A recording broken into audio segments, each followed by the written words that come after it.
അത് എവിടെ വീണു? പ്രവാചക ശിഷ്യന്മാരോട് ഏലീശ ചോദിക്കുന്ന ചോദ്യമാണത്. അത് എവിടെ വീണു? പ്രവാചക ശിഷ്യന്മാർക്ക് തങ്ങൾ പാർക്കുന്ന ഇടം വളരെ ഇടുക്കമുള്ളതും ഞെരുക്കമുള്ളതുമായി തോന്നി. അല്പം വിശാലതയ്ക്ക് വേണ്ടി പ്രവാചക ശിഷ്യന്മാർ ആഗ്രഹിച്ചു. യോർദാനിൽ പോയി മരം വെട്ടിയെടുത്തുകൊണ്ടുവരാൻ അവർ ആഗ്രഹിച്ചു. അവരുടെ ആ ആഗ്രഹത്തെ അവർ ഏലീശയോട് പറഞ്ഞു. ഏലീശ മരം വെട്ടിക്കൊണ്ടുവരാൻ അനുവാദം കൊടുത്തിട്ട് കടം വാങ്ങിയ കോടാലിയുമായി അവർ യോർദാനിലേക്ക് യാത്ര പുറപ്പെടാൻ തീരുമാനിച്ചപ്പോൾ അതിൽ ഒരു ശിഷ്യൻ എലീശയോട് പറഞ്ഞു, ഗുരു, അങ്ങും ഞങ്ങളോടൊപ്പം യോർദാനിലെത്തി ഞങ്ങൾ മരം മുറിച്ച് ക്രമീകരണങ്ങൾ നടത്തുമ്പോൾ ഞങ്ങൾക്കൊപ്പം ഉണ്ടാകണമേ എന്ന് നിർബന്ധിച്ചു. അപ്പോൾ ഏലീശ സമ്മതിച്ചു, ഞാനും നിങ്ങൾക്കൊപ്പം വരാം. എല്ലാ പ്രവാചക ശിഷ്യന്മാരിൽ വെച്ച് ഒരാളാണ് ഏലീശയും മരം മുറിക്കാൻ യോർദാനിലേക്ക് പോകുമ്പോൾ ഒപ്പം വേണമെന്ന് ആഗ്രഹിച്ചത്. അപ്പൊ നമുക്ക് ചിന്തിക്കാം, അത് ഏറ്റവും അടുത്ത് നിൽക്കുന്ന ശിഷ്യനായിരുന്നത് കൊണ്ടാണോ, ഏറ്റവും കൂടുതൽ ശുശ്രൂഷയ്ക്ക് അവസരം കൊടുത്ത് ശുശ്രൂഷയ്ക്ക് കൈത്താങ്ങാൻ ആ വ്യക്തിയെ മുന്നേ കൊണ്ട് നടക്കുന്നത് കൊണ്ടാണോ, ആ വ്യക്തിയോട് ഏലീശയ്ക്ക് കൂടുതൽ ആ ശിഷ്യനോട് പ്രീതി ഉള്ളത് കൊണ്ടാണോ എന്ന് നമുക്ക് ഒരു പക്ഷേ ചിന്തിക്കാൻ സാധിക്കും. എന്താണ് ആ ശിഷ്യനിലൂടെ അർത്ഥമാക്കുന്നത്? ഒരു പുതിയ തുടക്കം കുറിക്കുമ്പോൾ, ഒരു ഗ്രഹം പണിയാൻ ആഗ്രഹിക്കുമ്പോൾ, ഒരു ആലയത്തിന് തുടക്കം കുറിക്കുമ്പോൾ, ഒരു ദൈവിക പദ്ധതിക്ക് പുതിയൊരു ക്രമീകരണത്തിലേക്ക് കാലെടുത്ത് വെക്കുമ്പോൾ, ആ പുതിയ തുടക്കത്തിനും പുതിയ പദ്ധതിക്കും പുതിയ ക്രമീകരണത്തിനുമെതിരെ പിശാച് തന്റെ ആയുധങ്ങൾ പ്രയോഗിക്കും.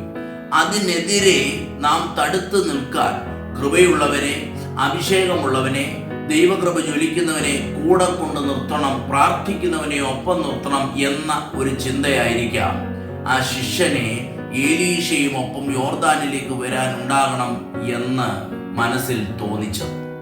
അപ്പോൾ നാം ഒരു തുടക്കം കുറിക്കുമ്പോൾ, നാം എന്തിനെങ്കിലും ഒരു ആരംഭം കുറിക്കുമ്പോൾ, ദൈവിക പദ്ധതിക്കായി നാം ചുവടെടുത്ത് വയ്ക്കുമ്പോൾ എപ്പോഴും നാം കൂടെ കൂട്ടേണ്ടത് ദൈവകൃപയുള്ളവരെ, അഭിഷേകമുള്ളവരെ, പ്രാർത്ഥിക്കുന്നവരെ. കാരണം പുതിയ ഒരു തുടക്കം കുറിക്കുമ്പോൾ, പുതിയൊരു പ്രവർത്തനത്തിലേക്കും പദ്ധതിയിലേക്കും നാം പ്രവേശിക്കുമ്പോൾ അതിനെ തകർക്കാൻ പിശാച് പദ്ധതികളുമായി വരും. അപ്പോൾ ദൈവകൃപയുള്ളവനെ ഒപ്പം പ്രാർത്ഥിക്കുന്നവനെ കൂടെ നിർബന്ധിച്ചു കൊണ്ടുപോകുവാൻ നമുക്ക് കഴിയണം.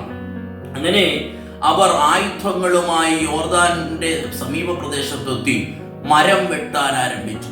മരം വെട്ടിക്കൊണ്ടിരുന്നപ്പോൾ ഒരുവന്റെ കയ്യിൽ നിന്ന് ഇരുമ്പൂരി വെള്ളത്തിൽ വീണു.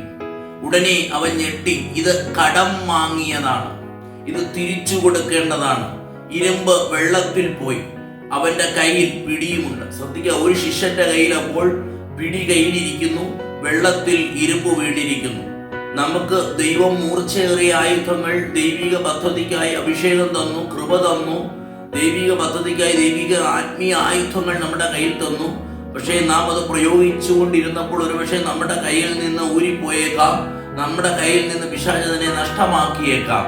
പക്ഷേ ഉടനെ അത് ഇരുമ്പ് നഷ്ടമായി, ഇരുമ്പ് വെള്ളത്തിലായി പോയി എന്ന് ആ ശിഷ്യൻ അറിഞ്ഞപ്പോൾ തൻ്റെ കയ്യിൽ പിടി മാത്രമേ ഉള്ളൂ, തൻ്റെ കയ്യിൽ ഇരുമ്പില്ല, ഇരുമ്പ് വെള്ളത്തിലായിരിക്കുന്നു. പല സന്ദർഭങ്ങളിലും പിശാച് ആഗ്രഹിക്കുന്നത് പിടി മാത്രമായി നാം നിൽക്കണം, നമ്മുടെ കയ്യിൽ ഏൽപ്പിച്ചിരിക്കുന്ന ആയുധം വെള്ളത്തിലായി പോകണം, ആഴ്ന്നു പോകണം, നമ്മുടെ കയ്യിൽ നിന്ന് നഷ്ടപ്പെടണം. അപ്പൊ ശിഷ്യന് മനസ്സിലായി, പിടി മാത്രമേ എൻ്റെ കയ്യിലുള്ളൂ, ഇരുമ്പ് വെള്ളത്തിലായിരിക്കുന്നു. ഉടനെ ഏലീശയോട് പറഞ്ഞു, ഇരുമ്പ് വെള്ളത്തിലായിരിക്കുന്നു, അത് ഞാൻ കടം വാങ്ങിയതാണ്, അത് ഞാൻ തിരിച്ചു കൊടുക്കേണ്ടതാണ്.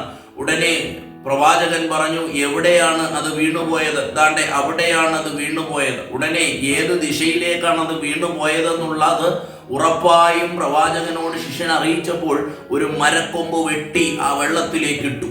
അത് പൊങ്ങി വന്നു. അത് പൊങ്ങി വന്നപ്പോൾ പ്രവാചകൻ പറഞ്ഞു, ഇതാ നിനക്ക് നഷ്ടമായി പോയ ഇരുമ്പ് പൊങ്ങി വന്നിരിക്കുന്നു, നീ അതിനെ എടുത്ത് അതിനെ പിടിയോട് ചേർത്ത് വെച്ച് നിന്റെ പണി ബാക്കി ആരംഭിച്ചു കൊള്ളുക. അപ്പോൾ പ്രാർത്ഥനാ മുറിയിൽ നാം ധ്യാനിക്കേണ്ടത് എന്താണ്?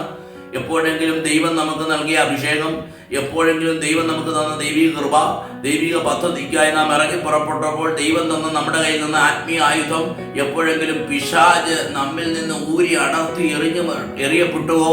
അങ്ങനെ ഉണ്ടെങ്കിൽ പ്രാർത്ഥനാ മുറിയിൽ അത് ഏത് ദിശയിലേക്കാണ് വീണുപോയത്?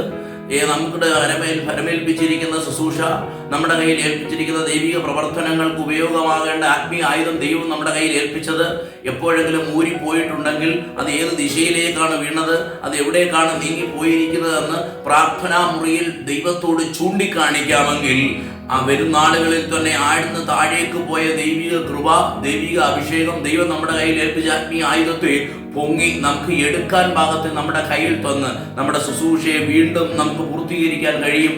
അങ്ങനെ ദൈവം നമ്മെ സഹായിക്കട്ടെ എന്ന് പ്രാർത്ഥിച്ചുകൊണ്ട് യുവജനങ്ങളാൽ ദൈവം നമ്മെ അനുഗ്രഹിക്കുമാറാകട്ടെ.